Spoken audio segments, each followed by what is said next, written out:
except for Mr. Volt, will be on shortly. We do have a quorum. We can conduct business. As far as I know, Stacy, we don't have a public comment period. Nope, not that I know of. Haven't seen anything. Okay. Minutes of previous meetings. Did everybody get a chance to look over the minutes? I Anybody did. have any corrections?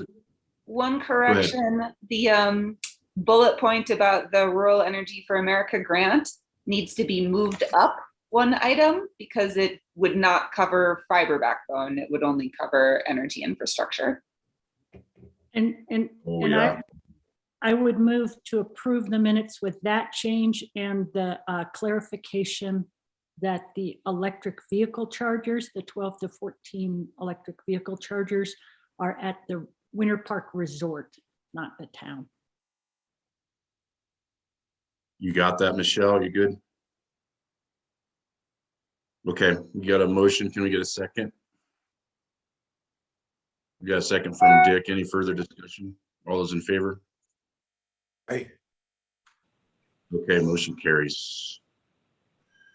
Attorney's report. Morning, Levi. Morning, everybody. We'll have plenty to talk about in executive session. I don't have anything to report on in open session. Okay, any questions for Levi while we're in open session? All right, moving on, manager's report.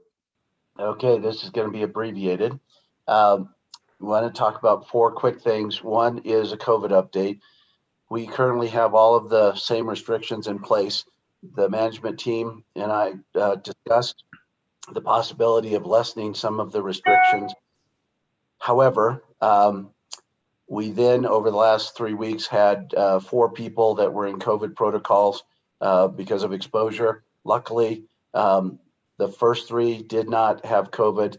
The last individual did and is currently in quarantine. So we are holding off on making any changes at this time to our COVID protocols because I think that we need to keep them in place. And while I was down in Denver this week, I know a number of whether it was the CREA or the tri-state, they don't have similar protocols. And I talked to a number of the other general managers and they don't have those kinds of protocols, but I think it's in the best interest of our employees that we maintain them. And out of an abundance of caution, I will be going and getting tested. I don't believe that I do have it. I think I just have a cold, but I will go and get tested. I was supposed to fly back tomorrow. I will change my flight and fly back on Monday because otherwise I don't think I'll do well on the plane. The second item is an update on the Vasquez property. We are moving towards closing on the property. The buyer has done a number of studies and tests on the property. I do want to update the board on something, but it will need to be an executive session because it's specific to a member and related to the property. So we will talk about that in executive session. As Liz mentioned, we finally executed the ADB contract, which is for the fiber backbone construction. We are still working on the Make Ready contract. They have been out and we were having some challenges getting staking sheets, and we think that it's just a formality to get it executed, but unfortunately, they're not able to sign it since they don't know what it is that they're going to be doing. So we'll continue to work on that. And then the last item that I had is, I know several of you were at the CREA. I thought that there were some good presentations on Monday and some interesting things on batteries. I attended the hydrogen one with, I think it's called HydroStore. Well, actually that was a different one. It was battery storage, and there was a company called HydroStore, and it's very interesting technology. It's been implemented, and so it's possibly something that we could look at for, say, the ski resort if we were so inclined. I think the pricing is maybe not where it needs to be yet, so it would be something that we would look at. At the Tri-State CEO meeting that I attended, we had some very robust discussions about a number of items.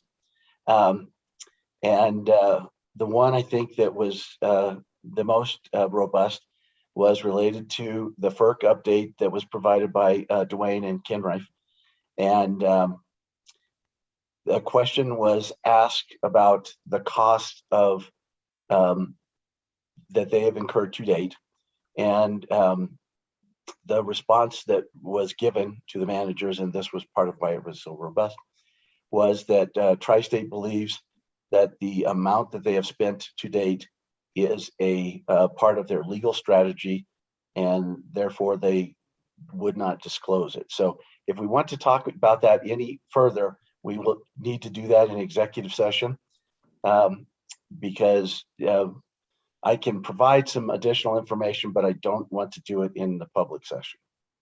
And so with that, I will stop and see if anybody has any questions.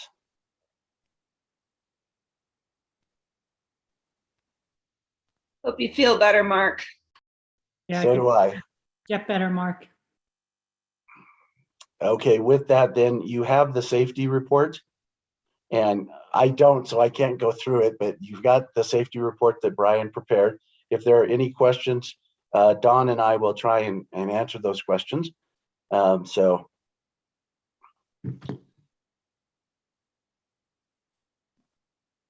I just had one question. It looks like we may be replacing a forklift.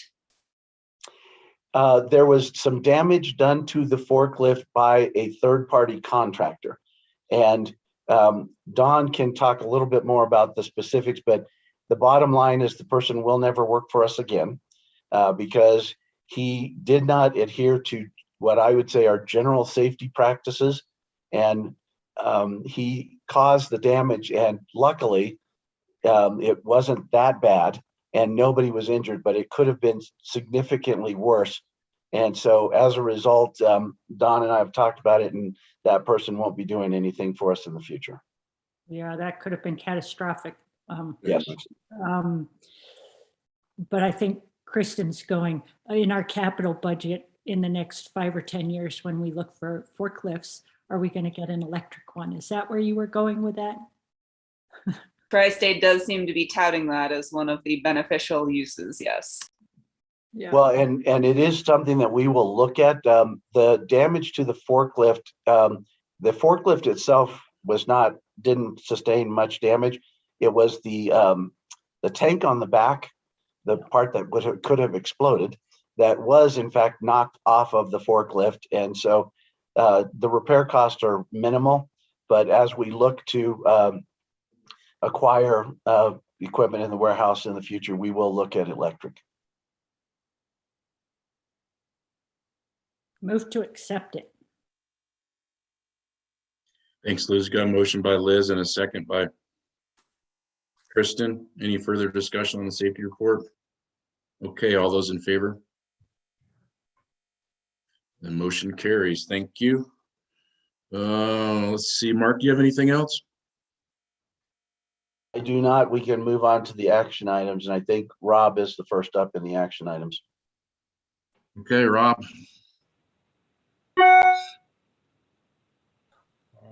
Hang on. Rob, I'll help you out. It's the date and time of the annual meeting. Yeah.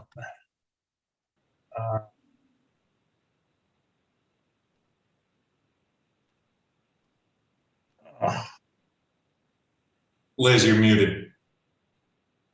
I move to make the annual meeting date May 14th at whatever time Rob suggested. I'm having difficulties here. 9:15.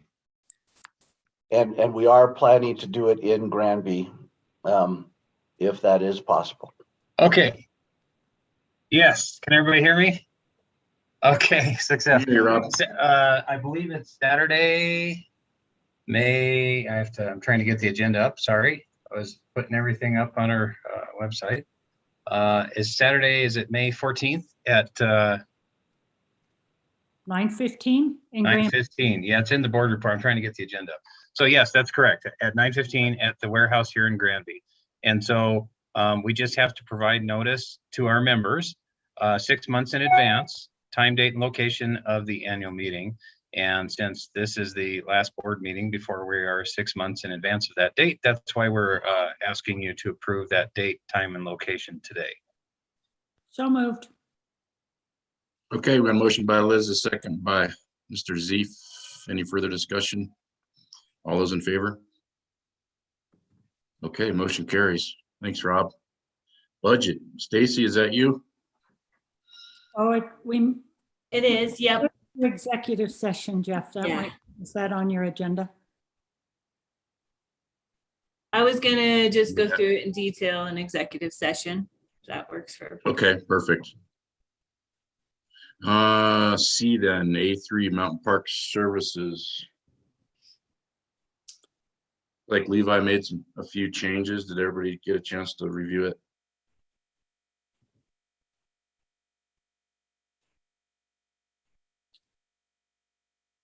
Any questions?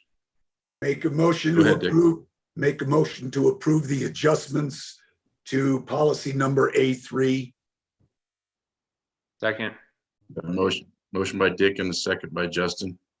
Any further discussion, Liz? If you're got further discussion, you're You're muted. muted. And make it public. Perfect. Okay, we have a motion. All those in favor? Motion carries. Thanks. A4 policy formation and approval.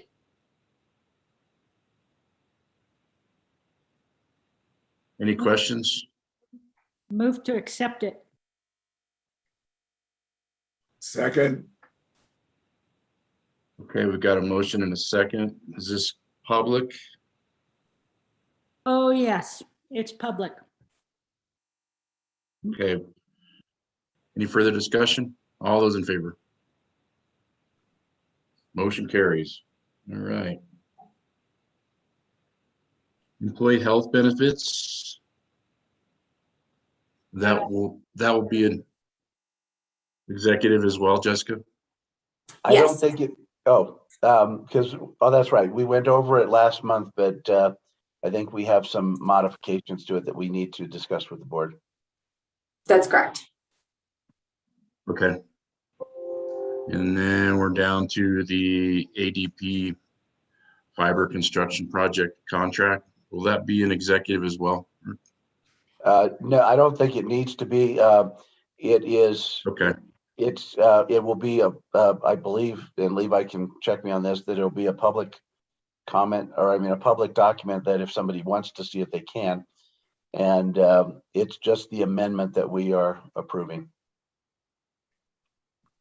Unless a board member wants to ask a really difficult question, and then yes, we probably need to do that in executive session. anybody have any questions? Go ahead, Liz. Because we couldn't see the exact maps of, and the drawings and whatnot, because they're part of the attachments. We have the exhibits, but Scott, you had sent out a map last January of the backbone and sort of all of the Mountain Parks electric equipment that it attaches to. And so I used that map to sort of think about, where this is. I was curious, phase 1 versus phase 2 as we define this. If you could speak at all, like, is how far, and I don't even think about, like, are we going beyond hot sulfur in phase 1, or just where on that map is phase 1 for this price? That price goes to the town of Hot Sulphur. We're gonna add a piece to go over to the west side of Byers Canyon. Yep. As part of this project, because there's some equipment over there that we would like to communicate with. Okay, great. That's all I really needed to have clarified. Thank you. I'd move to approve the ADB ADB amended agreement. I think Kristen may have Thanks, had a Liz. question. I second that. And after we vote, just a quick question, when might we have the last mile contract to review? I don't think We will be working on that and we will put it out to bid. It's a possibility that it will not be ADB that does this phase 2. And so it will go out to bid. And of course, since we will have to go through the process with RUS, I'm thinking that it is probably early 2022. And when I say early, before March. Okay, we've got a motion to approve the ADB fiber contract as amended. All those in favor? Anybody opposed? Okay, motion carries. Education fund proposals. Stacy, is that you or is that Jessica? The first one's Jessica, second one is Rob Chris. or Chris, yeah. And you can see Chris in Rob's office with his mask on. Good job, guys. Okay, so we've been talking about childcare support opportunities for the community.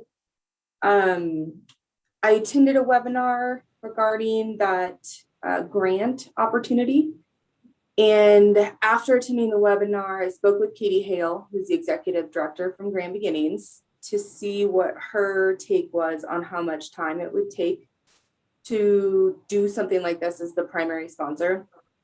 And you know, what she said was that it's basically starting a school for 3 to 5 year olds, or 3 to 4 year olds. So it is, it's a huge time commitment. So in talking a little further with Mark and a couple of the board members, I don't think that Mountain Parks has the time to be the primary sponsor of something like that right now. I think we need an additional staff member. But I asked Katie if there were other opportunities that would be easy for Mountain Parks to help with, to support the community in some of these areas. So she came back with 3 items. Tuition assistance for early childhood programs in daycare. So the need is estimated to be between $75,000 and $100,000 for parents in our area. That's Grand and Jackson counties. Typically, Grand Beginnings is able to fundraise about $45,000. So that leaves a funding gap between 30 and 55 every year. What they do with the money is they distribute it to licensed early child care providers based on their state ratings, and then they provide it to families as the need arises. So that's one opportunity. That's something that Mountain Parks could look at using education fund dollars for. And in talking with her, she said that for most parents, it's about $10,000 to $13,000 for daycare per year per child. Another thing she mentioned, there is a program they have in Jeffco that she's familiar with. It's an emergency fund for early childhood care providers and teachers. So the idea here would be to start small. She said maybe $5,000 to $10,000 for an emergency fund. And then Grand Beginnings would distribute it as needed, gather data on if it's helping child care providers stay in the area when they have those kind of emergencies, and then come back and report to the board on that. The third item is preventive health screenings for 0 to 5 year olds. Grand Beginnings has a funding shortfall for hearing and vision preventative screenings. 3,000 to 8,000 would fund the need in our area to get those done. If these aren't caught early, they lower the standard of living for the child and increase the cost of the healthcare system more when these issues are finally caught in kindergarten. So the question to you all today is, would you like some additional information from Katie? Should we invite her to come to the November board meeting? And what are your thoughts on these programs?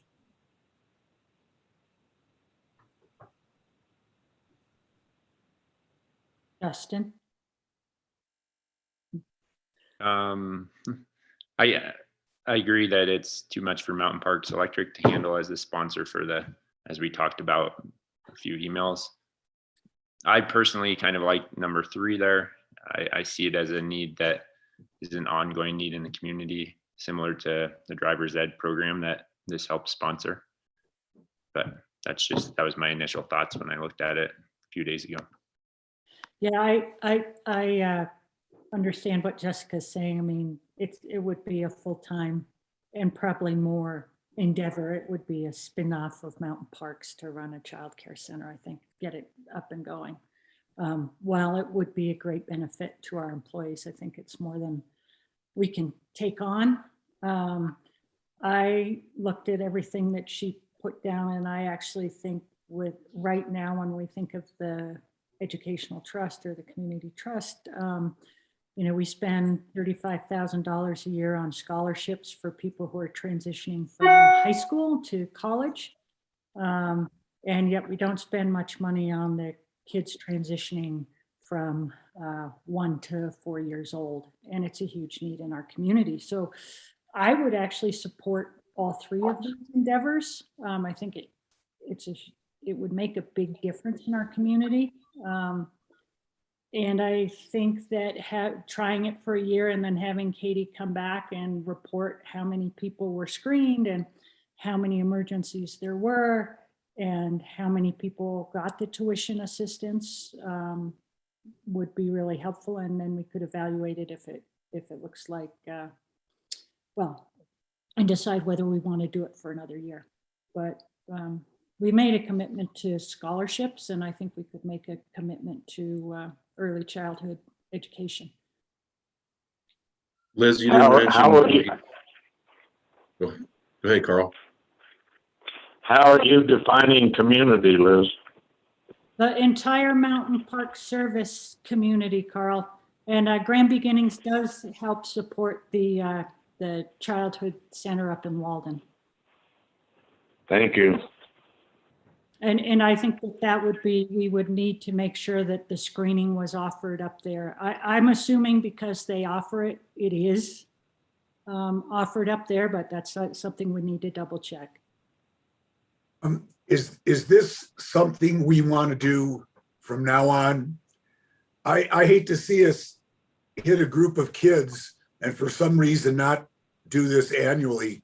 If we're going to be doing something like this, I feel that numbers 2 and 3 are well within our budget that we have, or the funds available through our education funding. I'd like to see us give Katie enough where she could hopefully take care of both 2 and 3 and have her come back next year. But as far as number 3, I think that should be ongoing. I don't think we're going to need to have a report on how many kids were screened. I think that's something that's necessary, and Katie does a pretty good job. I would leave that number 3 up to her, and I'd like to see that as a continuing item. Number 2, we may have to look at. So if I don't know the proper amount, but if we did something in the neighborhood of $15,000 to her, she may be able to handle both 2 and 3. So. One thing, if I could add to this is Stacy. So looking at the past financials, we've given 5,000 to the preschools pretty consistently, to each of the preschools, in the amount of 45,000. Would this be in addition to that, in lieu of that? Judging from what I've seen with the amount of money we have available and what's going to be coming available over the next few years, I think this could be an addition to it. So instead of 45,000, if we're at $60,000, I don't think that's going to hurt the fund at all. So I would recommend it be an addition too. I see the preschool assistance. What is that used for? We've given it to each of the preschools and haven't put any restrictions on it at all. They can use it as needed. Some of them use it for teacher education. Supplies for the kids, playground equipment. Upgrading their buildings or their furnaces, filters.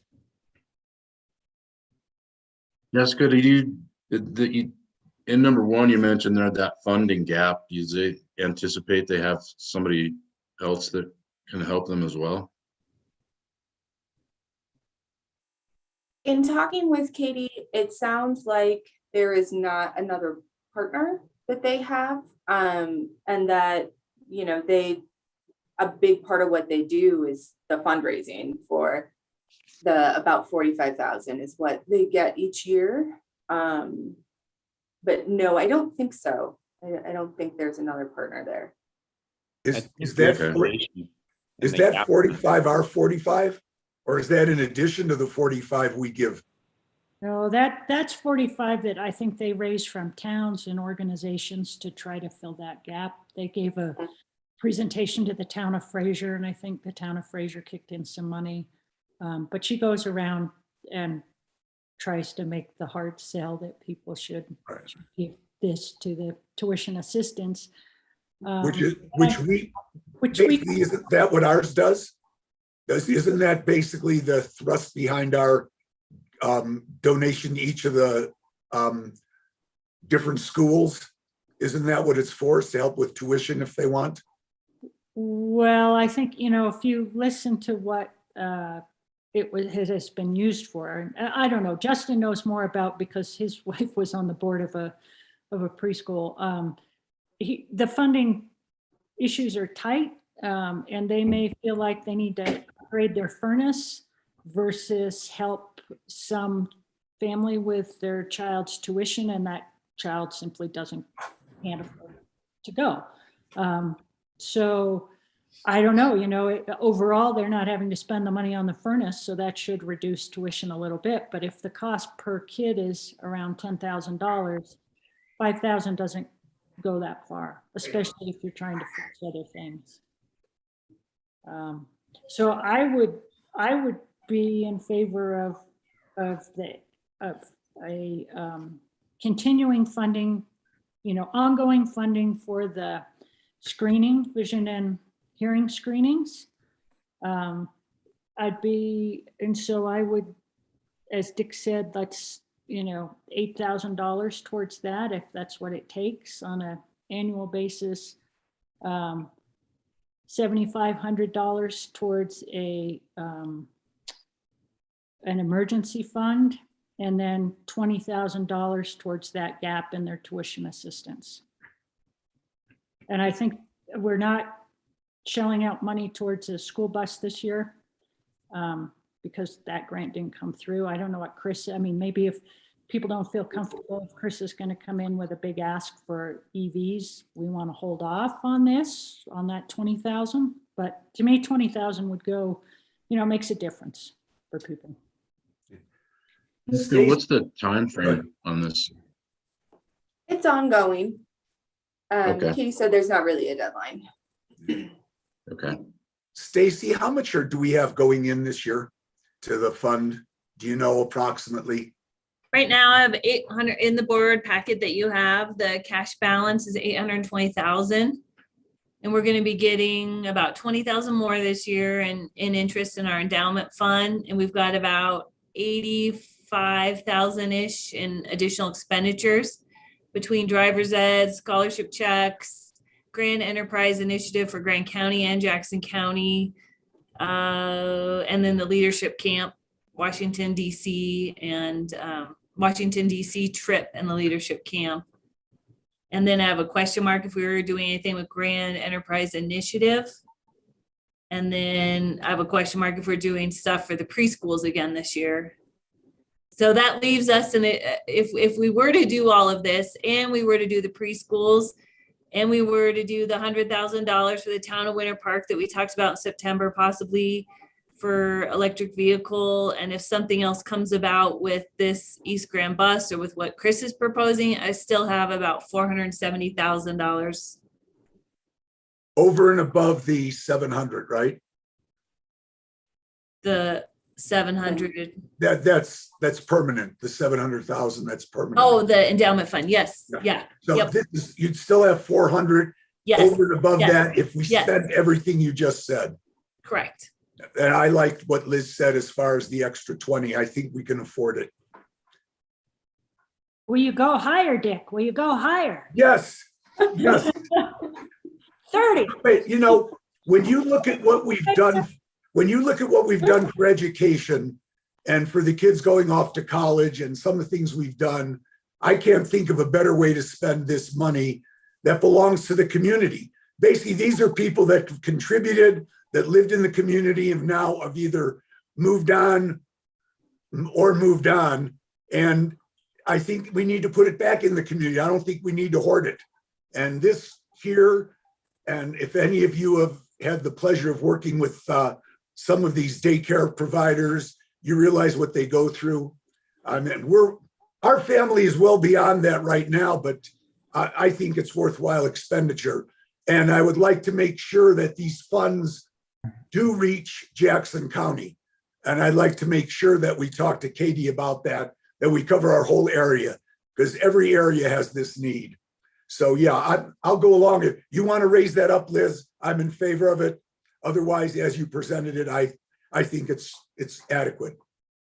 Okay, I move that we, that the educational fund contribute $30,000 to the Grand Beginnings Tuition Assistance Fund, that we contribute $7,500 to establish an emergency fund to be used by childhood provider, to retain childhood provider employees during periods of emergency, and that we make an ongoing contribution to fund early childhood vision and hearing screenings in the amount of $8,000 annually.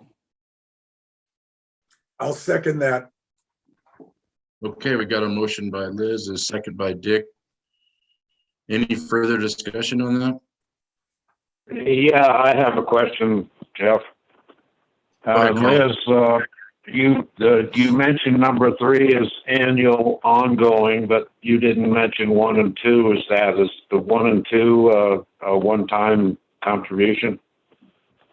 Well, I think, you know, I would like it to be ongoing, but I don't want to tie the rest of the board's hands. And if that would, you know, I think we could take a look at this next year and do it again. I don't know how comfortable people are. Go ahead, Justin. I think it's put in motion. All of these preschools have waiting lists. So they are looking at trying to start another facility somewhere. And that money might come in handy in the future to helping a new facility get going. Right.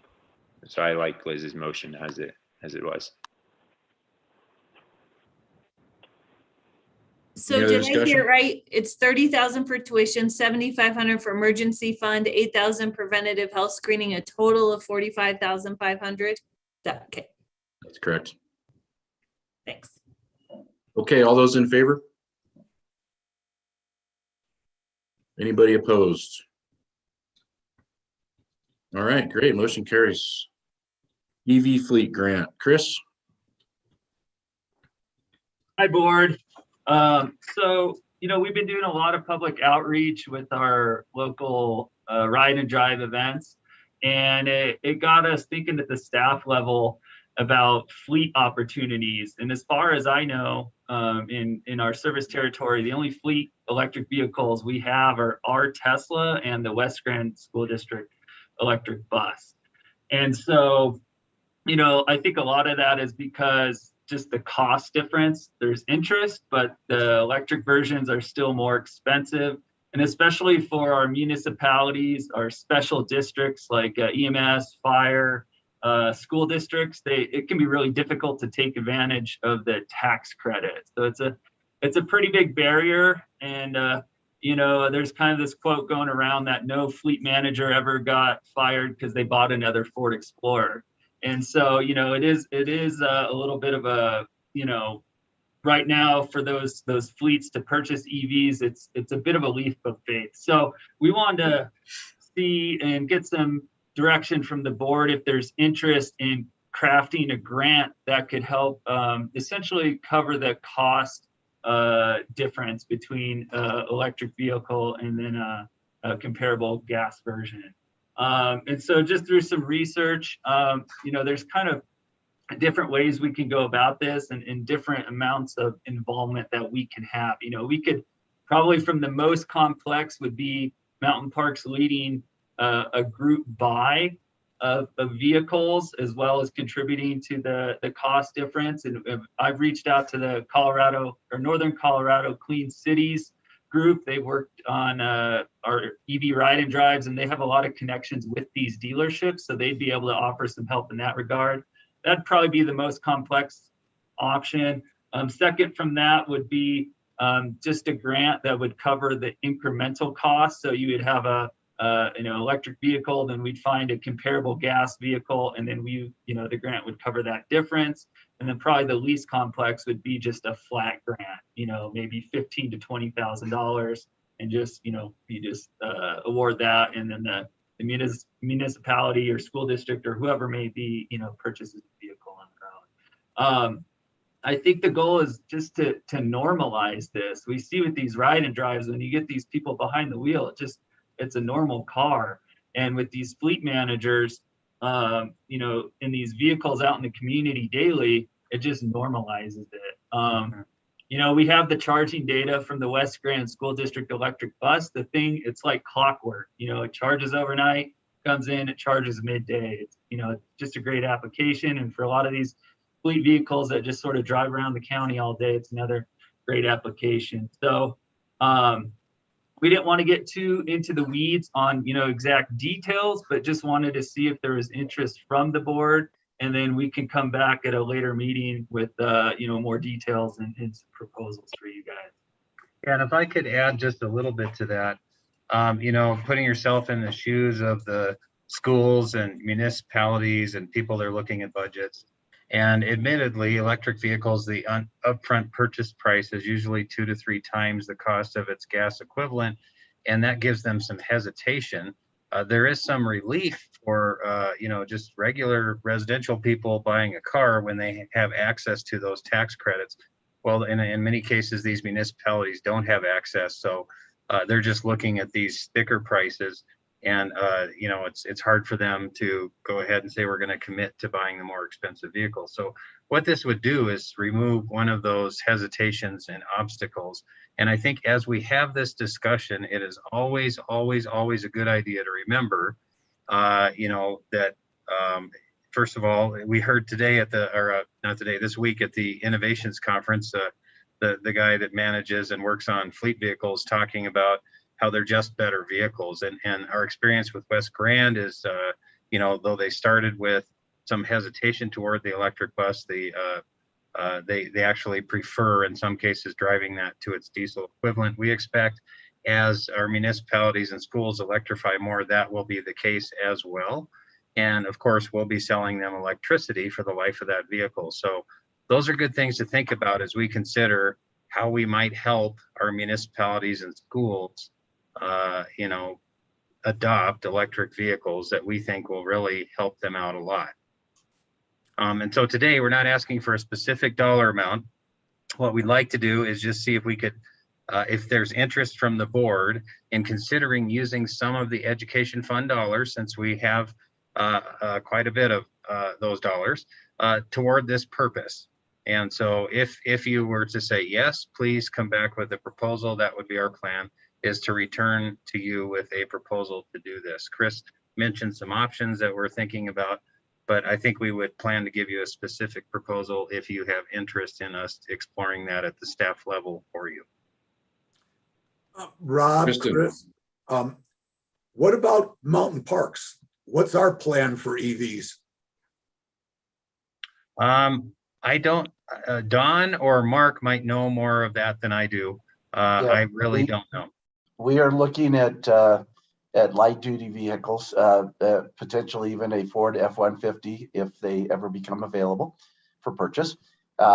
We are in the budget that you will see. There is a replacement of the GM's vehicle, and we will roll that one down into our pool because we need another pool vehicle. And we've been looking at a number of options for an electric vehicle for the GM vehicle. And There are even programs through CoBank that will allow mountain parks to take advantage of the electric tax credit and lease the vehicle from the manufacturer as opposed to buying it. And the leases are anywhere from 3 to 5 years. So every time we have an opportunity, we're looking at whether or not we can replace one of our vehicles with electric. The problem right now is that I think if you look between 23 and 25, there are going to be a tremendous number of options for electric, whether it's SUVs or trucks and things like that. So we're not quite there yet, but it's something that's on the near-term horizon. Yeah, there was a presentation at CREA about the company that's into F-350s, F-450s, some of the vans and some of the trucks. But I believe his timing was what you said, 23 to 25. So, you know, I have no problem in helping others, but I'd rather see us help ourselves first. So that's my take on it. My 2 cents is it seems like this is something we've already dipped our toes in, or actually probably started wading in. We've already got buses for a couple of our school districts, and I would welcome a proposal to think about how we could be more strategic in that instead of being ad hoc. So why not look at a proposal? Yeah, and I'd like that too. And I think having the charging data from the Kremling bus is nice, and having control over or some ability to control those chargers in a pinch also would be good as we think about some of which complicates the grant. It's not just a flat fee then, but it comes with a little bit of strings attached. But I would support something like this. I think one of our struggles, and I'm not sure exactly where the money came from for the most recent school bus grant that we didn't get, that East Grand didn't get. But some of that money was coming from, Kristen can probably help me with this, but the folks that are in non-attainment zones like Denver, Boulder, Route actually is one of them. And that may be why those areas got those buses, is because they have bad air, and there are extra funds to go towards vehicles that have bad air in areas that have bad air. And we aren't in one of those areas. So we may have to use different funds to incent some of this stuff. So I support it. I'd also urge you to pay attention as the reconciliation package works its way through Congress. If that does pass with some of the EV credits that are being included in there, there's going to be a lot of money for buses. There's going to be a lot of incentives for fleets. And so we should probably be taking that into account before we allocate any dollars, right? Because that's going to help reduce that upfront cost, hopefully. Yeah, that's true. Anybody else? Go ahead, Justin. I'm still, and I've voiced this before, I'm not really in favor of helping municipalities with that educational fund personally, but that would be that's how I look at it. And I mean, even the school district, if 4A passes, they're going to have $85 million that's going into specific projects, but also part of that's for their operating fund a little bit too. I think they have some transportation items in there from what I saw.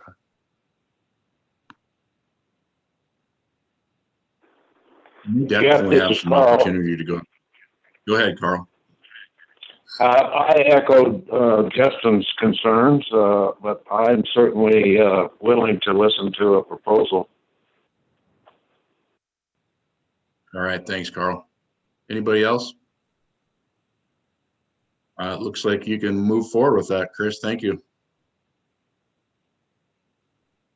All right, I think that's a wrap for the discussion items. Is that correct? Yep. Looks like it. That was the last Okay. item. Yeah.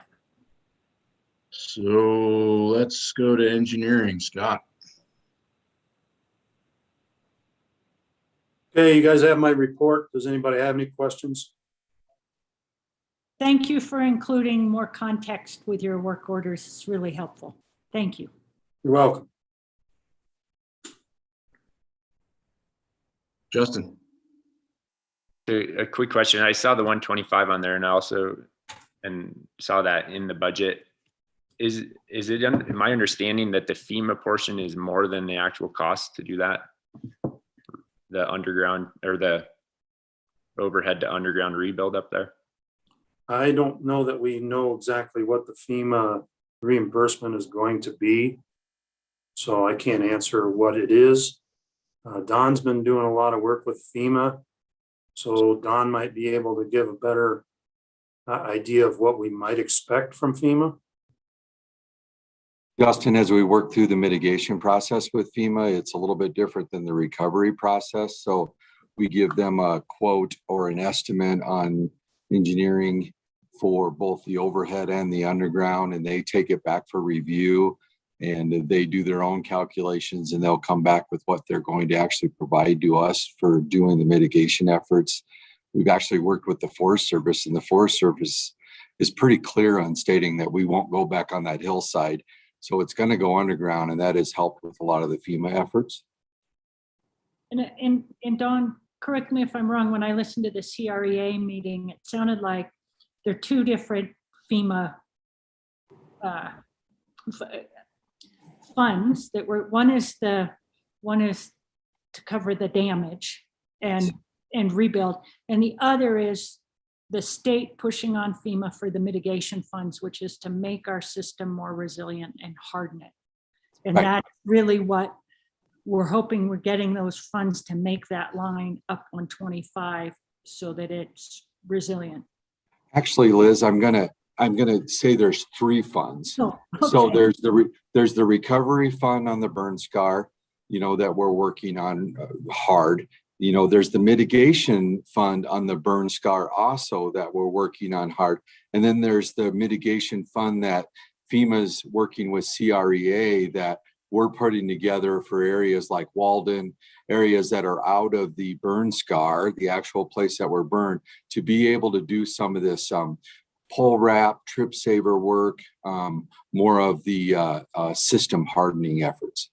Okay, thank you. That makes it clearer. Because I was like, wow, you don't want to be saying we're rebuilding something when we're really hardening it.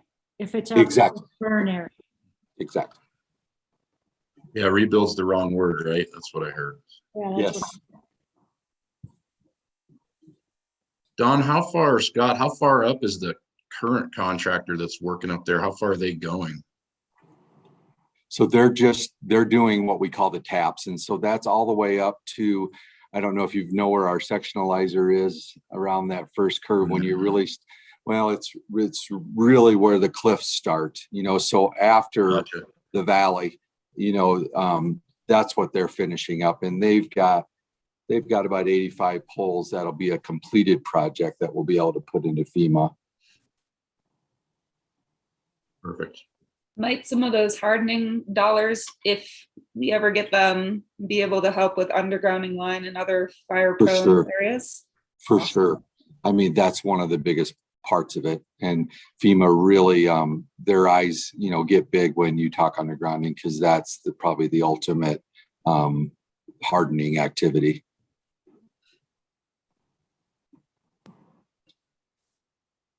Any other questions, Scott? All right. Operations, Don? Yeah, my report's in there. Good morning, everybody. The one thing that I'll probably add is the system is completely back to normal as can be without any of the reclosures on one shot. So, yeah, I'm not calling them nuisance outages anymore because they were necessities, so they're actually back to normal. So hopefully we're ready for the winter season.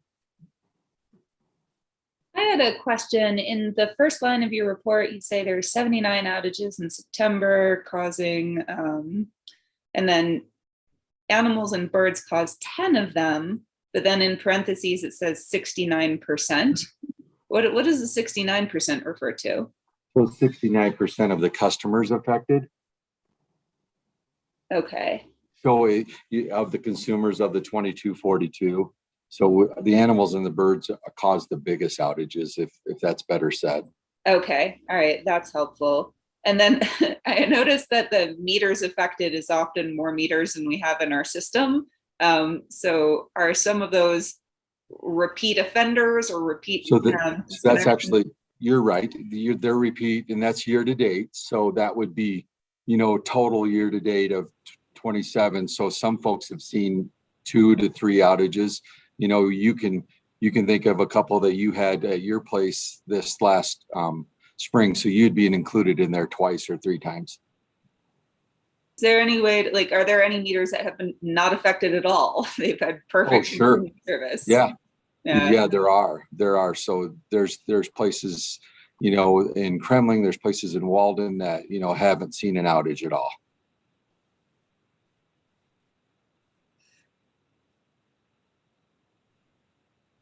Any other questions? That's something that with NISC and more visibility into our system, you guys are starting to really look at is where those places are and how to make that better.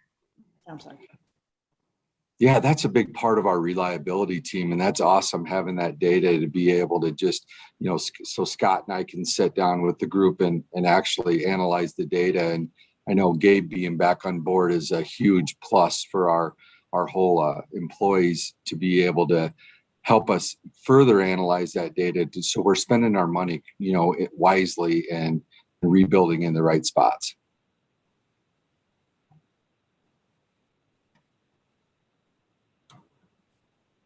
Okay, thanks, Don. Stacy, finance. Hey, good morning. You all have my report there. The biggest part of my report this month will be the budget that I'll go through with you all in executive session, but love to entertain any questions that you all have. Stacy, I should have noticed this sooner, but under the water pumping in July, sales to public authorities, there's a huge discrepancy between July and the other months in revenue. It's line 7 on Part R. Oh, Part R. Under July. Pumping always causes large discrepancies because they pump a large amount of water, but what I was surprised by was the energy above it doesn't seem to be out of line with the other months, but the revenue we got from them seems to be way different. yes. We definitely use more energy, so that might be a discrepancy. So that's probably reported incorrectly, but it was actually billed incorrectly. So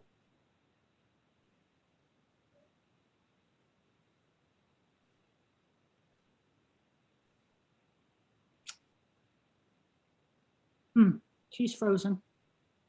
Liz, what page was that on? I think I noticed the same thing. Let's see what page this is. Well, of Stacy's report, it's the last page. I'm frozen.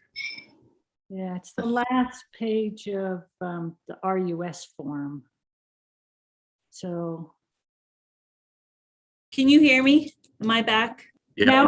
Now I keep getting my internet connection is unstable. Yes, I'm looking into it. I'll be right Okay. back. Okay. So we do not have a Mountain Parks electric meter when we're pumping. And we actually billed that month and we missed billing them for the pumping, which as you can see is a large amount of revenue. So we went back and adjusted the bills. So I think we noticed it in September. So the energy, so we were able to backdate, they were able to pay, but the energy didn't get recorded correct in our system until 2 months later. So I'll get it fixed on this report. This is actually correct because we billed the revenue that we should have billed back then, but we didn't put the energy back in. So that's a flaw in our system when we do an adjustment. But I'll fix it on this report, Liz. Good catch. So well, I was just trying to look at the price per kilowatt hour of the various groups here, and I'm like, I had never thought we did this well on Yeah. We didn't, it's an issue I'm working with, it was Joe and Scott mainly to get a meter out there. We were having a hard time getting WAPA and Tri-State to respond. And we tried to do a little bit of holdout on giving them some data. And then that just stopped our power bill and it backfired on us a little bit. But until we get that meter, until it's reading correctly in our system, it's really hard to bill it accurately. Right. Thanks for the. Yeah. Okay, maybe this is the same issue, maybe it's not, but you're right, on that RUS form, period ended 2021 August. If you go down to classification 7, sales to other public authority, Yep. and then you look at the bills, it's like 4,000, 6,000, 324,000, Yes, 3,000. Yep. Yeah. That's exactly it, Kristen. So Yeah. that's the explanation. Yep. So thank you. Okay. That's were they a little upset about that? No, Pretty big bill. they were good. They paid it right away. We backdated it. I was glad we caught it. Because if we wouldn't have caught it, we never would have billed them and they never would have said anything. I don't know, Joe, if you can explain better how the meter's set up there, how we do not have a meter to bill, how it comes on the Tri-State bill which we don't bill off of, and we just noticed the Tri-State bill was high. And now that we have our billings dates matching, how we change those cycles, that's how I caught it when I saw it. I said, wait a second, our line loss is way off. What's happening here? And it wasn't a line loss issue. It was we didn't bill issue. And they only pump every 2 or 3 years. I've been in charge of this billing department for 2 years. All the people that have billed weren't here, so that, you have to look at the Tri-State bill and you have to do this. Message didn't get passed on to the new billing people. Thus the need to get a meter out there that we can read into our system and fix that big problem. But I'll let Joe talk about the problems with the meter. So essentially, since 1986, we have been manually reading a meter in the FAR pumping plant station. Someone goes out every month and reads that meter. We have been working with Tri-State and Northern Water to get an AMI meter out there. It's a fairly complicated thing to do since the meter is 3 floors down, and for a long time, we couldn't even figure out who actually owned the meter that was there. Was it Tri-State's meter? Was it Northern Water's meter? That has been resolved. It is in fact Northern Water's meter. Tri-State is supporting us in putting an AMI meter out there since they would like to have the data in an electronic format as well for their system records and other things. Still struggling to get the people at Northern Water on board with allowing us to do this, or at least assisting us in doing this. We don't want to remove the meter that's there. We just want to add an additional meter to the system. Right now, I'm having a hard time getting someone to call me back. And I think they claim that it's their busy season right now, or they're busy trying to wrap things up before the winter, and this is something you can do over the winter. But I am hopeful that we'll get it here soon. We have all the parts in stock to do it, just can't get permission to do it. Great. Thanks. Is there a chance that we have missed millions of dollars in billing over previous years by not catching this? We did miss some last year. Yep. Not millions. But they hadn't pumped for the prior 2 years before that. So we missed it last year. Mark and I discussed going back and catching up the billing or not. And we decided it was our fault because we didn't bill for it. We didn't catch it. And our tariff says we can go back 6 months. So we were able to go back this year, but not through last year. And I guess I would say that, Kristen, just so you know, this is an arrangement, as Joe said, that goes back 1986.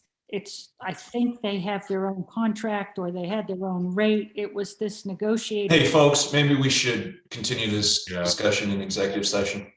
Yeah. Okay.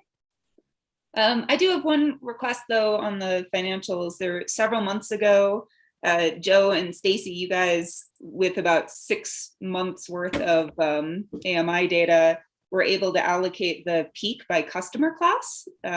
So we could kind of better see, we have a sense of the revenue, but we don't have a really good sense from these forms of the total cost of power for each customer class. I was curious, do we have a year of data, and could we do that analysis again? We absolutely have the data, and sure, we can put those reports together. I assume you want it like presented the last time? Yeah, exactly. By month, by revenue class, or? And when we get to the other board reports, we'll talk a little bit about capital credits and allocation methods and why I'm curious about that.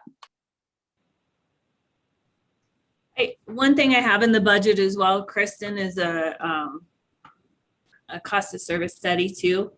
And a lot of times that dives into from an engineering standpoint as well, and the cost of a system and additional costs that might be allocated, which are hard to show with just demand costs, but cost of maintenance allocated to different types of line, and the cost of service, allows but for that. The cost of power that Yep. some can get a handle on. Yeah. Yep.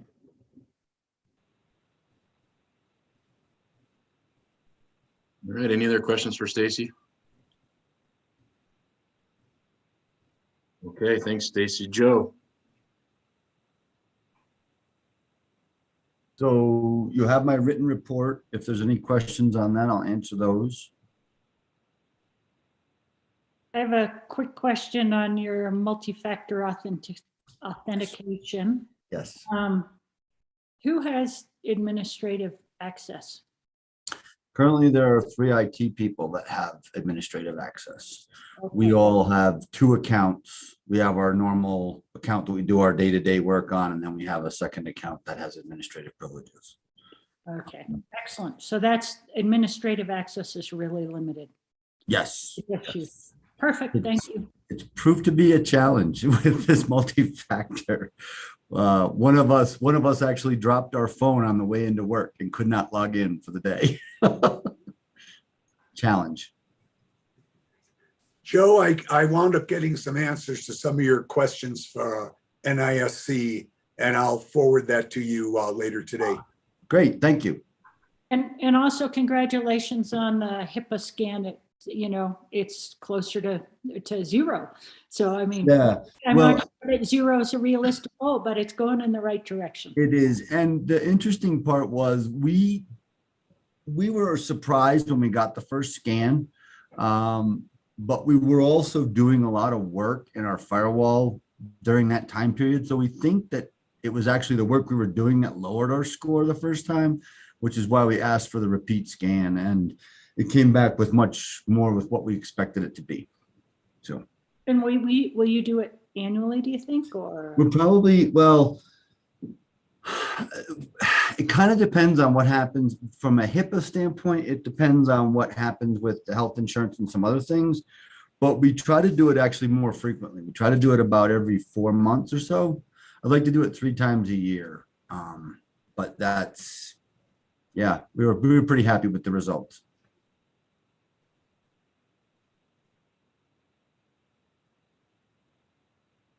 Okay, thanks, Joe. Jessica? So I'll talk a little bit about the employee housing solutions timeline, but I don't have anything to add to my original report. Does anyone have questions?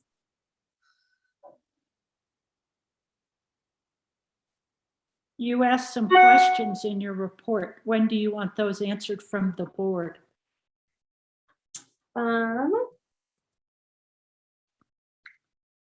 Which ones are you referring to? Would the board like to wait to pursue employee housing for this month until we have additional details on another project that's going on? That could go on. Yeah, so I was going to talk about that on the timeline. Okay. Were there any others? We talked about the childcare. Don't think so.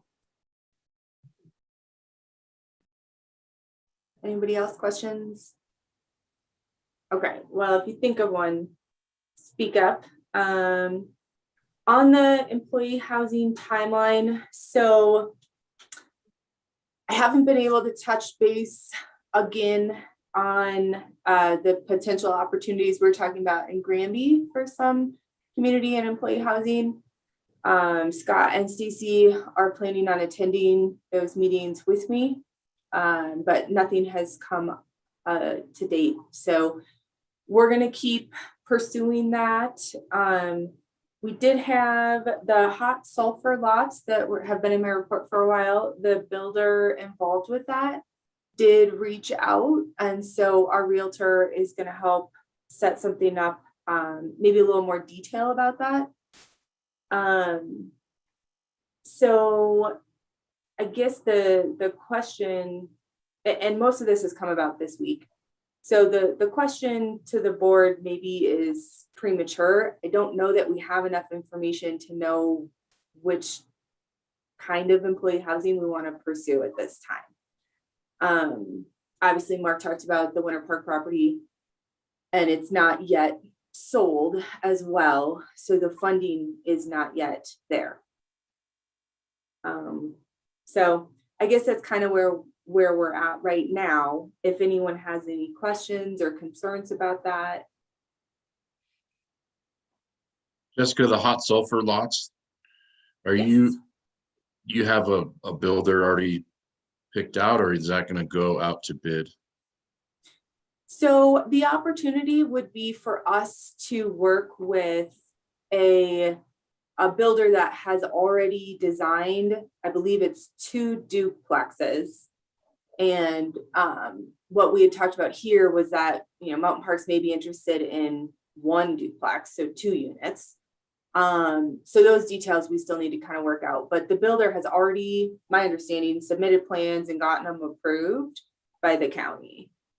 So this would be us working with someone that's already established their plan. Okay.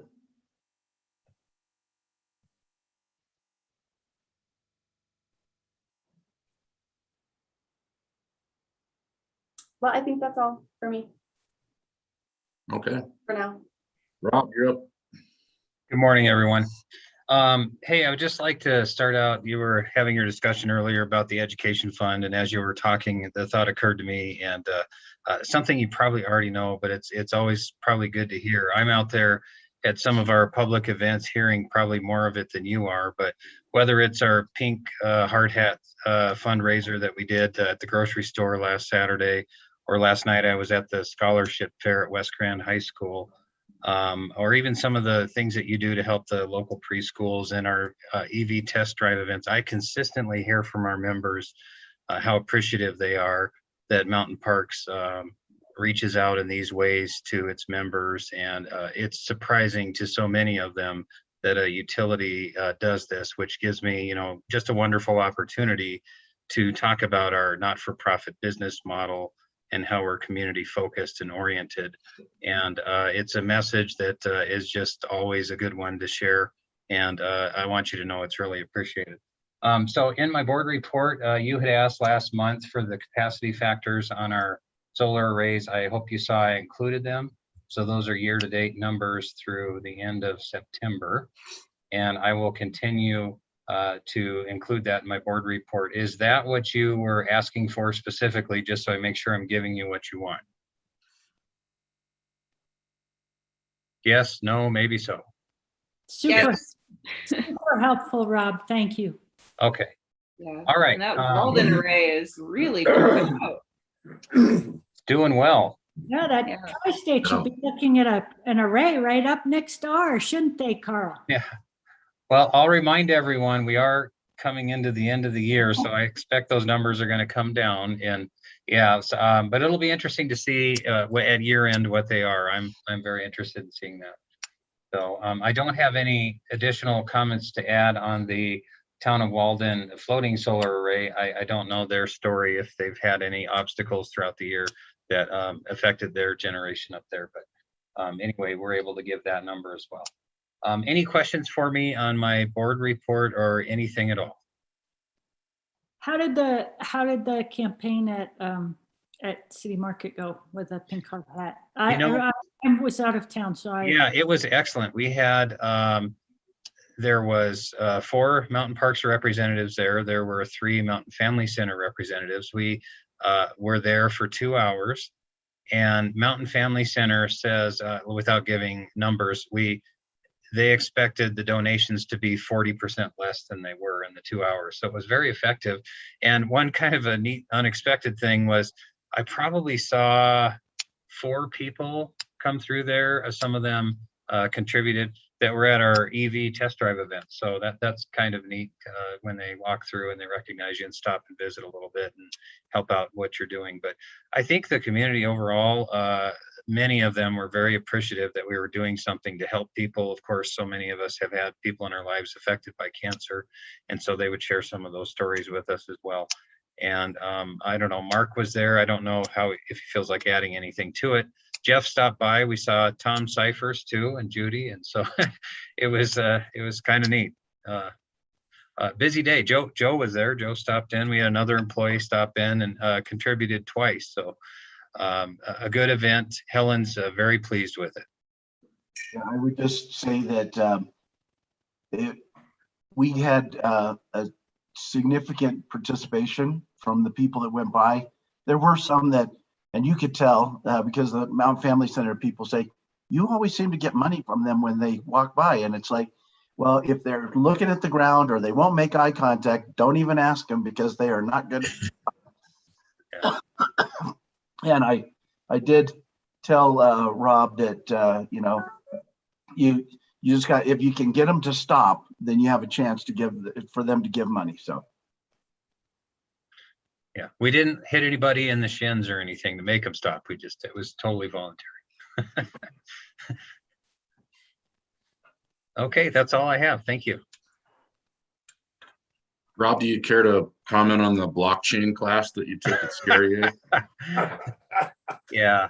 That Energy Innovations Conference is a good conference. What I always think of it as, we all read electric industry trade publications.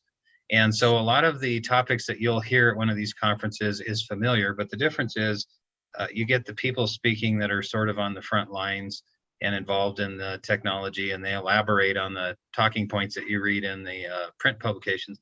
So that's really positive. However, sometimes the folks are pretty much into their field and have a more difficult time relating that to the electric industry. And so one of the sessions Jeff and I was in, a gentleman was talking about blockchain. He was very knowledgeable. I only know a little bit about it because I talked to Joe Palmer, and Joe dumbed down the explanation so that even I could understand it. So thank you, Joe. But anyway, this gentleman was very excited about the potential of blockchain for all industries, and I think was having a more difficult time explaining how that might look in our industry. Fortunately, Poudre Valley's general manager was there, and he filled in some of that gap for everybody in the audience. But Jeff and I chuckled because it was a lot of times like hearing Joe when he pulls out all the acronyms. Yeah, thanks, Joe. Or thanks, Rob. I didn't mean to put you on the spot there, but when we were talking in the class, we were like, man, how are we going to report back on this one? Because it's just. No, that's good feedback. That's what I heard from some of the newer directors at the Energy Innovation Summit, is that they were impressed by the speakers, but maybe didn't understand half of what they were saying half the time. So maybe I would think it would probably benefit them if they spoke, had conversations with these people before and tried to make that connection a little more obvious. But anyway, just my thought.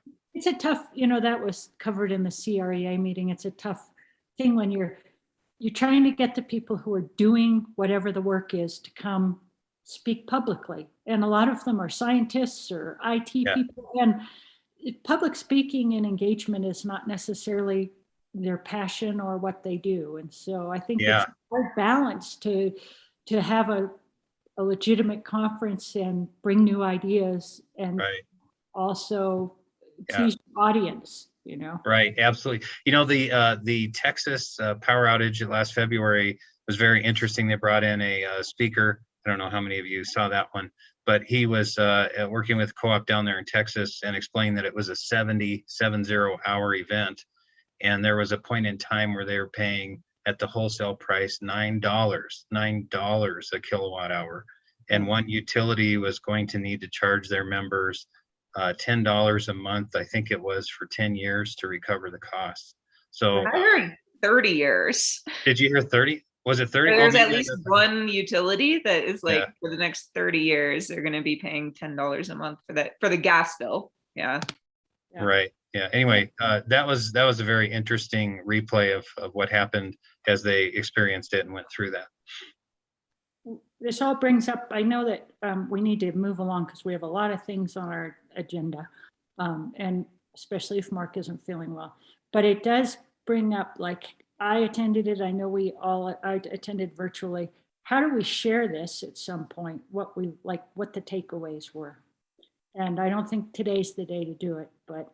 No, but I believe CREA actually recorded most, if not all, of the sessions, and they have the PowerPoint presentations that were done. So they will be sending something out so that if someone couldn't attend, they would have an opportunity to see if maybe they were at the other session to see what was discussed in the session that they missed. Yeah, I'm not sure if we talked about that in the meeting, Mark, and unless something changed, they weren't planning on making those presentations available to everyone because obviously they had to charge for the summit. So, but if you were there and you were registered and you need to go back and see some of that documentation, that you could get a hold of Liz at CREA and she could make that available for you, unless that's changed, but. Okay, well. Right, anything else it may be a way for them to increase the number of people that come next year. Yeah. True. Yeah, the only other thing I'll add to my report is, if you didn't see it, 71 test drives this year for our members. So I think that's a success. All right, let's hey Joe, Carl's calling and he can't get back in. Can you? Oh, there he is. Okay. I was gonna take a 10-minute break to try to get Carl back in. Yeah, no, He's I don't here, know. so He dropped off at some point. okay, you there, Carl? I'm there now. Hey, Joe, I don't know, but mine blinked and basically everything went away, but then it rebooted and it was back. So Yeah, it's happened a couple of times. I think we have a Wi-Fi access point that's acting up here at Mountain Parks. Okay, let's keep moving and we'll take a break here shortly. Bills for payment. Does anybody have any questions on the bills for payment? All right, moving along. Any old business before us? Any new business? Hey, Jeff, I think you skipped the emergency business. Do you have that on your agenda? I have it after new business, Stacy. Oh, okay. I had it before old business on mine, but that's fine. I'll catch it here. Yeah. Any new business? Open forum, did we skip that? No, we're gonna get to that. I did skip that. We'll come Thank back you. to that. Gotcha. Sorry about that. Do we have any emergency business? Yes. Yes. Yes. Okay, let's cover that and then we'll go back up to board open forum. we'll Sorry. let Levi take that. Okay, you should have, you do have in CTO, if you updated late last night or this morning, resolution for the sale of Vasquez Road to the buyer. I'm not going to try to pronounce her name. And so this is set to close on November 15th. There are still several contingencies left before this would close, but we need this resolution to obtain the partial release and then also to close. So Jeff would entertain a motion to approve the resolution as presented. So moved. Second, Second, Okay, we got a motion and a second. Any questions? Any further discussion? Okay, all those in favor? Like the motion carries. Thanks. All right, let's go back up to open board forum. 1 second, Jeff. So I will need you and Kristen to come in and sign those so that I can get them to Levi. So I can, Okay. this afternoon, or should I come in tomorrow? I'm here until 5 this afternoon, so that's fine. Jeff has to sign the one and you have to attest to his signature. So I don't know. I'll plan on tomorrow. Okay, I'll have them printed and here at the office. Okay, thank you. All right, let's start. Liz, you got anything from Green Power? no, only in relation to community solar, if staff wants to explore any models on the revenue side for subscriptions or whatnot. There's some ideas kicking around, but it's busy time right now and for staff. So Hey, Liz, we've been reaching out. We reached out to San Miguel, who has a pretty cool community solar program. And we're going to look at their model. They use NISC and they talk about subscription. And then Holy Cross has given us a model. So we've got 2 meetings set up. So I'm hoping at the next board meeting. And then also Mark has a meeting. Yeah, Meeting with the consultant. Kristen had given me the name of somebody with COSA and talked with him, and he is putting together a roundtable group of experts to give us ideas or proposals on how we could do the subscription model. They are people throughout the industry. They don't know who we are because some of them are salespeople as well. And so he said that they basically show up, they kind of lay out what it is, and everybody works through the exercise to come up with something that works. cool. All right. Kristen, do you have anything? Yeah, I thought we might talk about that capital credits class that we all took. And I know Dick had some thoughts on maybe trying to get staff interested in that too. Do you want to start, Dick? sure. We had a class 975.1 on capital credits. And the gist of it was to basically determine what your capital credit level you want at the beginning of the year, rather than have it as a function of what happens during the year. And they laid out formulas and different approaches to show how you can do that or how you can approach that. It was rather an interesting approach, at least the way I looked at it, because it's not something that I've ever seen any of the co-ops or our co-op do. And I thought it might be a good idea if Stacy or whoever else is involved in that could either get the information, or if we could get a couple of the co-ops and have the program put on for the staff, so that to figure out whether or not this is a good approach, whether it really will work in the real world, or whether this was just something that was developed as a different methodology.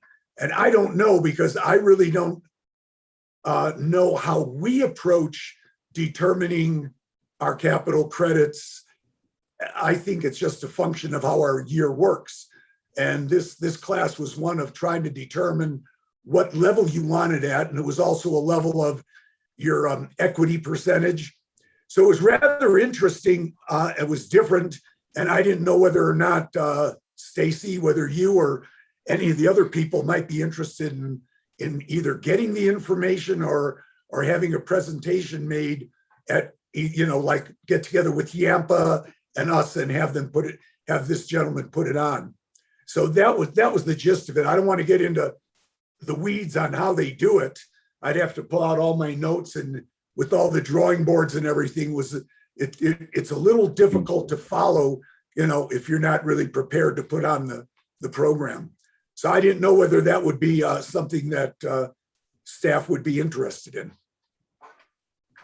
So Dick, I know we've talked a lot over my 6 years here. I love the topic of capital credits. Gone to so many capital credit seminars, looked at running capital credits different ways, capital credits with the cost service study. I'll talk about capital credits today in the budget as far as retirement.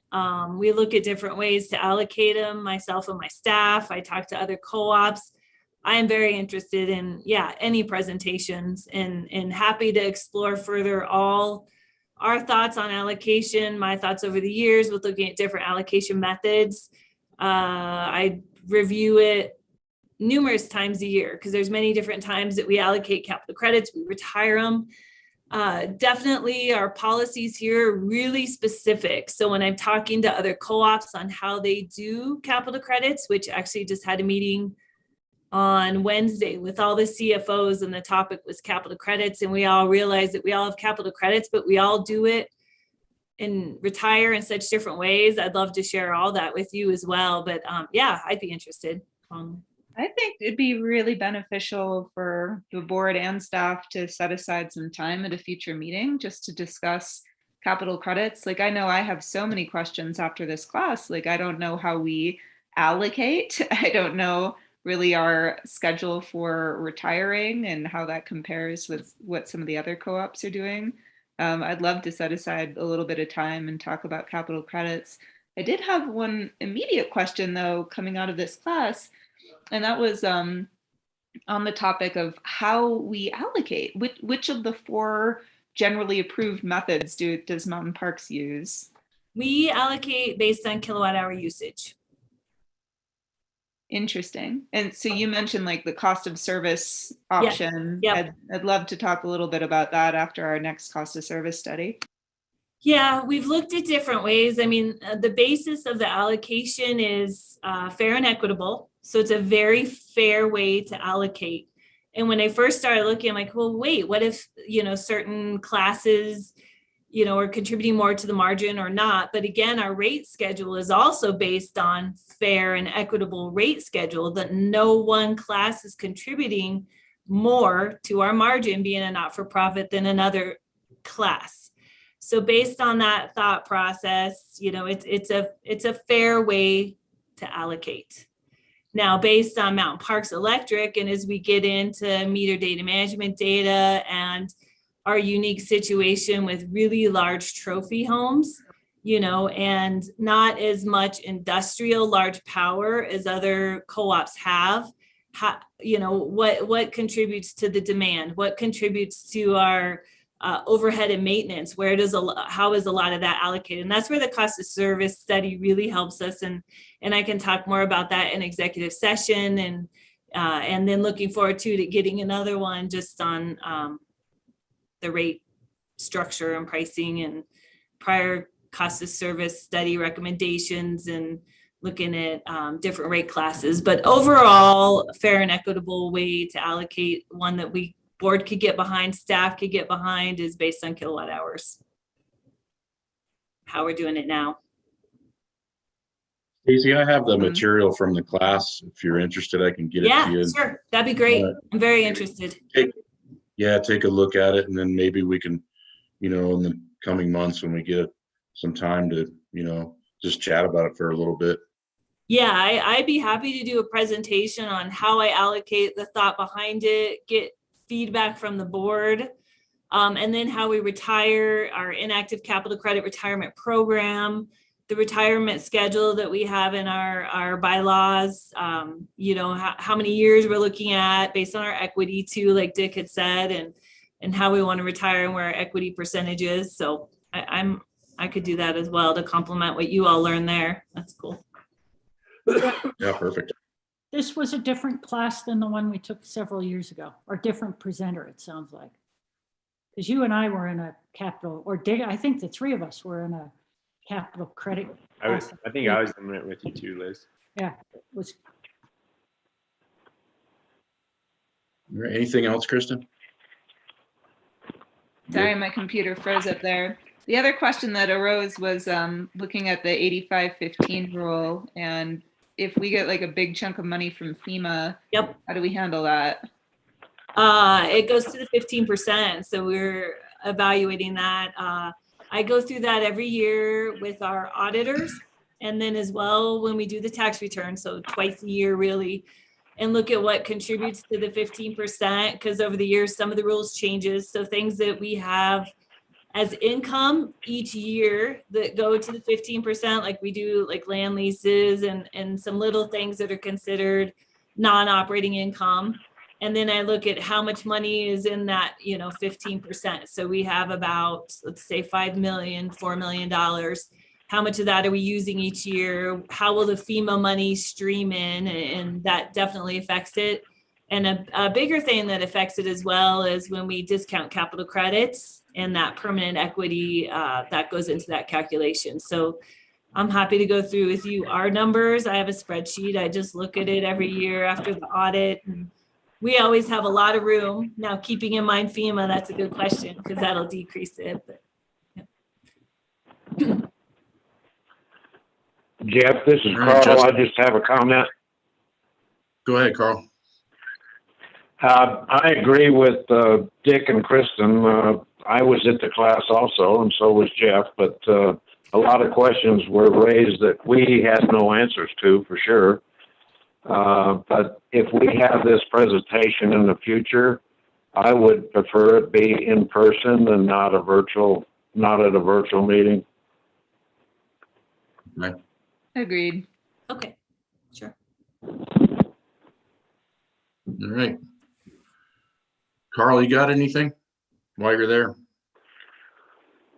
Yeah, we had a tri-state meeting and not much happened there, but they set the schedules for next year. We're going to have 4 virtual meetings and 8 in-person meetings.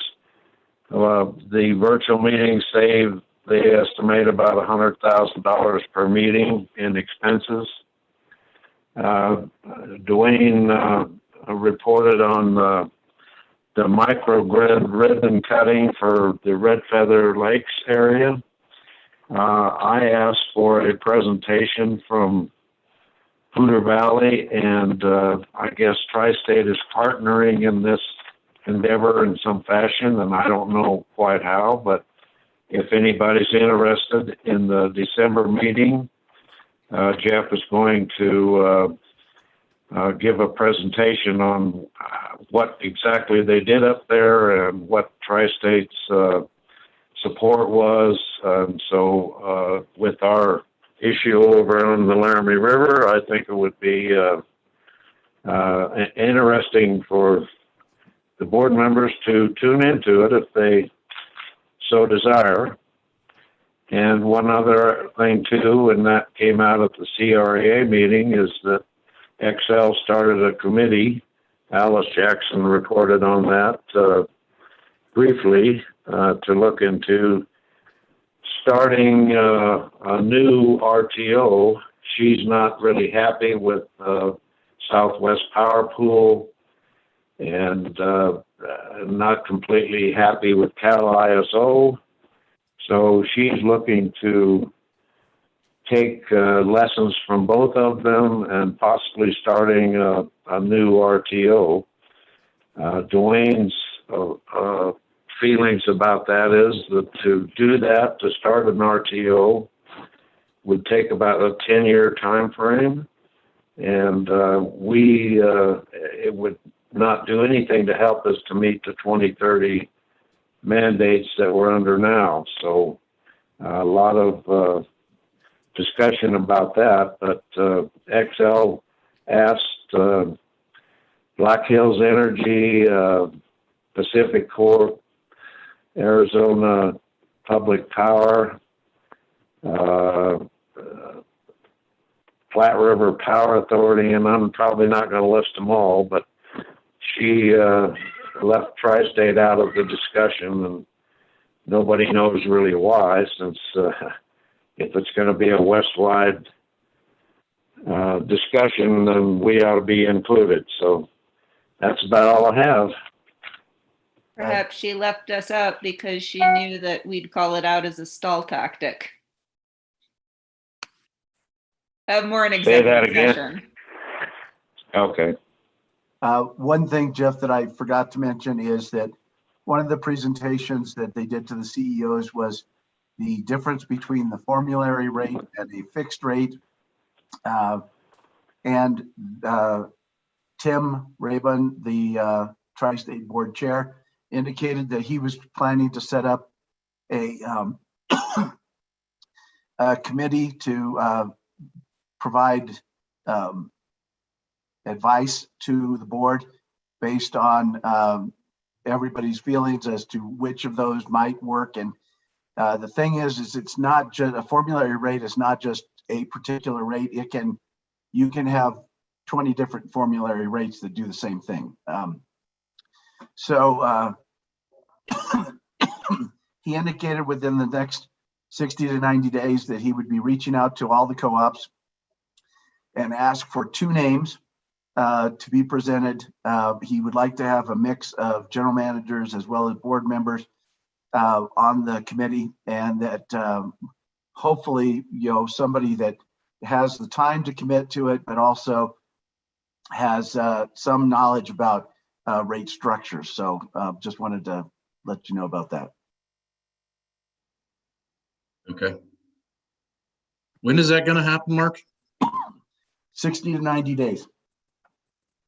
Because Tri-State is required to file its new rate in September of 23. All right. Well, if I don't know how many people they're going to allow, but maybe if anyone has any interest, just shoot me an email or give me a call. That way, if they come out with their plan for that, we'll have something in place. And it would be 1 representative from each co-op. But what he is asking is that you give 2 names and put them in priority that you would prefer to have them on the committee. Two board members and 1 general manager, or just 1 board member and 1? No, general manager? 2 names. Okay. So I assume, and he did not specifically say this, but 1 board member and the general manager, or 2 board members. Okay. Yeah, so let me know if anybody's got any interest in that. That'd be great to get somebody on there that has the time and wants to do it. Jeff, this is Carl. I'll comment a little more on that. That there will only be, as you were the rep the last time they had the contract committee, there's only going to be 1 voting member, but 2 members can attend. I think Mark attended with you the last time as an alternate, but there will only be one voting member. Okay. Sounds good. Justin, did you have anything? No. Dick? We had our meeting, Western United had their meeting right after CRA's meeting.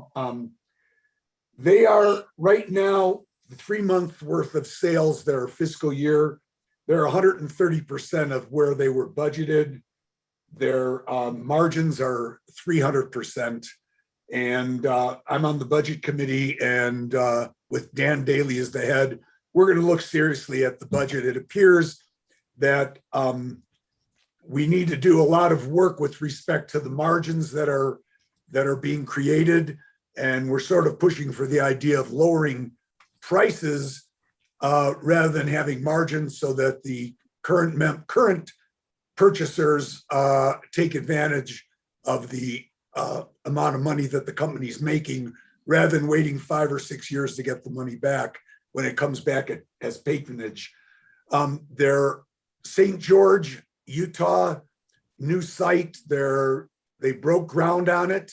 They're doing all the dirt work. They're waiting for St. George to approve some of the plans, go through the planning commission there. The volume of business right now, they have a backlog of, I believe this is over $43 million in backlogs. And a lot of that are some projects that go out maybe a year, but the forecast for business is just unbelievable. The sales force, from what I've seen, is doing a fantastic job. Both New Mexico and Utah are all increasing their sales. They're way above budget. And the way it's going now, they're also having a problem with ERMCO, which was the sole supplier of transformers. And ERMCO now appears to be going after municipal and investor-owned utilities. So they have opened up the avenue for dealing with other manufacturers in order to keep their supply in-house. Their inventory has increased quite a bit so that they can get supplies to the co-ops. So if we use only ERMCO transformers, it might be a good idea to take a look at what other ones that we might be utilizing in the future, because they may not be able to get ERMCO transformers. Right now, according to the notes, we're in the queue for up to about 11 months from ERMCO. But after that point in time, there's no guarantee that they'll be able to get ERMCO transformers. So if we have other transformers we could use that meet our needs, it might be a good idea to work with Western to find out which ones they'll have available. Aside from that, they have no problems and they have a lot of money, and business is good as usual. Okay, That's thanks, it. Dick. Mr. Volt, you got anything? No, I just appreciate everybody sharing their information from CREA and the Energy Innovations. Unfortunately, I had something come up that I couldn't attend, but I think there's a lot of value. Everybody that attended different classes in the Innovation Summit to share that with the rest of the board members. And I think taking that time really helps. It helps me because I couldn't do that, just so we are sharing that information. Appreciate it. Other than that, I don't have anything. Thank you. Okay, thanks. The only other thing I wanted to bring up real quick was the CREA proposed budget. They gave it to us on Tuesday. It includes about a 12% rate increase for mountain parks.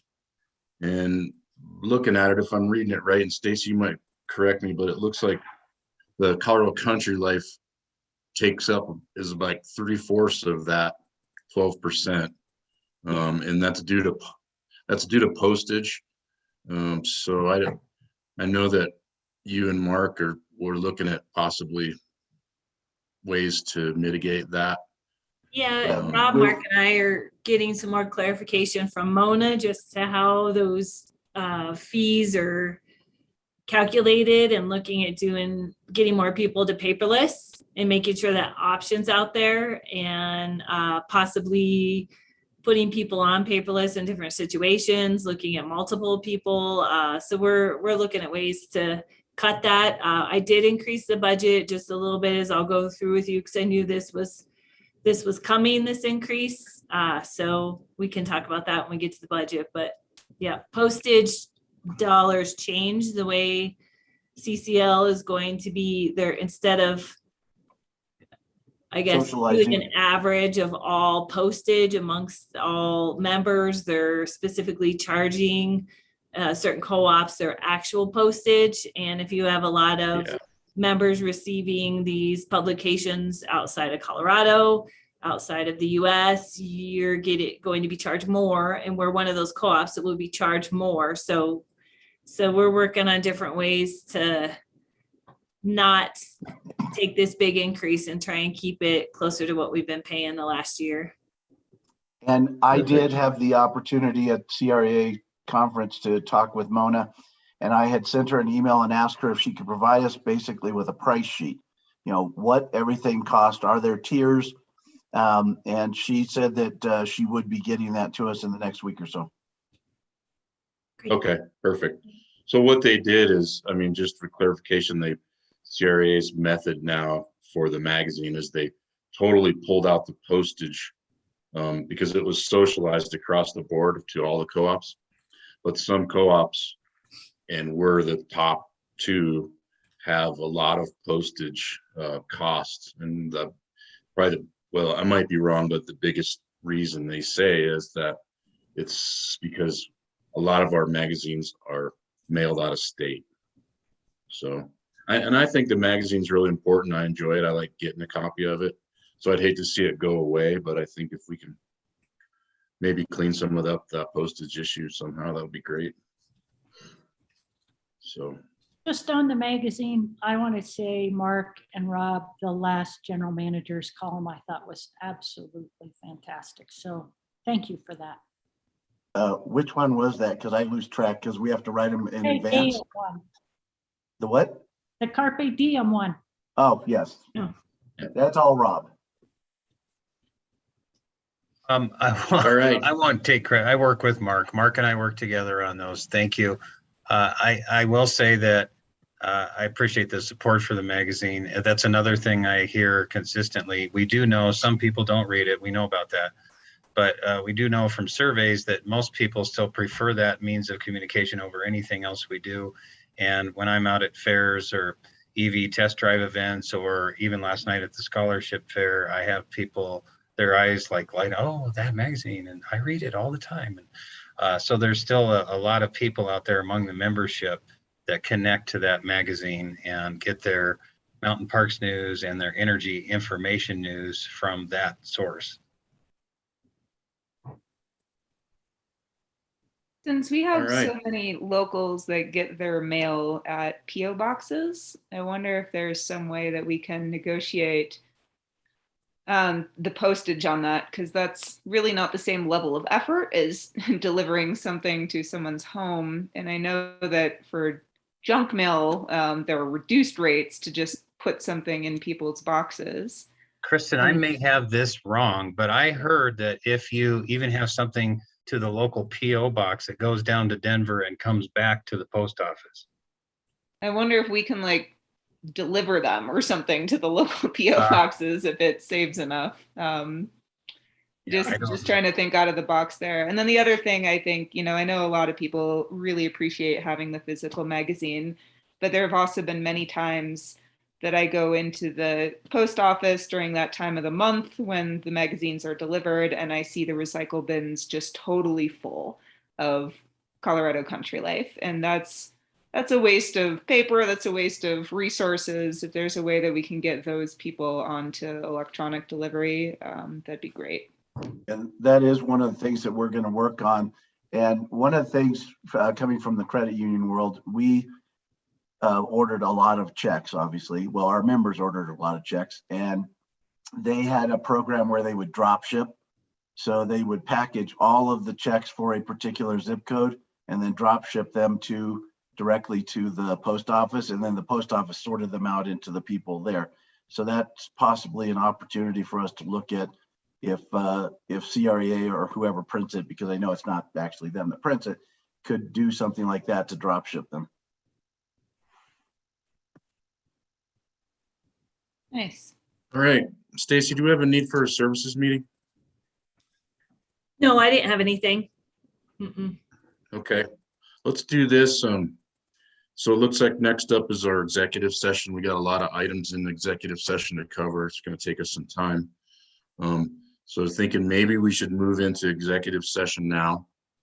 We'll have to cut the live feed at that point. And then we can take a little break before we get started. I know we've been at this a while, so looks like we have, if I'm adding these up right, there's 4 items on our agenda in executive session, and maybe Jeff. 3 more that got. Go ahead. Oh, yep. I was just going to talk about ones that I would need to add. What were you going to add? Yeah. Tri-State Winter Park property sale. I thought we had something in there for that. And then Yes. Member questions. So yeah, so the Winter Park property will include legal advice regarding that. I also have legal advice regarding Colorado statutory requirements and also a new litigation matter. Okay. So that gets us quite a few. So I've got, let me just read these back, Levi. And then maybe somebody could, if somebody wanted to make the motion to that effect. I've got employee housing, personnel matters, employee benefits, budget, tri-state, Winter Park property sale, member questions, and litigation. And legal advice regarding Colorado statutory requirements. Gotcha. Okay. Can somebody get us there with that, please? And you have to repeat all of those in order verbatim. Or just say, as detailed by Jeff. That's what I was trying to get at. So moved. Liz, if you're making that motion, okay, so who was that? See, so moved. Thanks, Dick. And a second by Liz. Any further discussion on that? Okay, well, all those in favor of executive session? All right, it looks like